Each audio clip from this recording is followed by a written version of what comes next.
Hi all. ഇപ്പോൾ mechanical ഉദ്യോഗാർത്ഥികൾക്കായിട്ട് വന്നിട്ടുള്ള രണ്ട് എക്സാംസ് ആണ്. അസിസ്റ്റന്റ് എഞ്ചിനീയർ ഇറിഗേഷൻ ഡിപ്പാർട്ട്മെന്റും അതുപോലെ inspector of factories and boilers grade 2 ഈ രണ്ട് നോട്ടിഫിക്കേഷൻസിന്റെയും കൺഫർമേഷൻ കൊടുക്കാനുള്ള ലാസ്റ്റ് ഡേറ്റ് കഴിഞ്ഞിട്ടുണ്ടായിരുന്നു.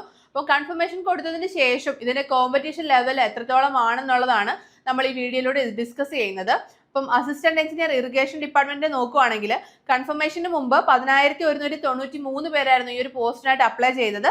കൺഫർമേഷന് ശേഷം അത് 7,392 ആയിട്ട് മാറിയിട്ടുണ്ട്. അതായത് 3,521 പേരുടെ ആപ്ലിക്കേഷൻ ഇൻവാലിഡ് ആയി മാറിയിട്ടുണ്ട്. അതുപോലെ തന്നെ inspector of factories and boilers grade 2ന്റെ കാര്യം നോക്കുകയാണെങ്കിൽ കൺഫർമേഷന് മുമ്പ് അത് 5,979 പേരാണ് അപ്ലൈ ചെയ്തത്.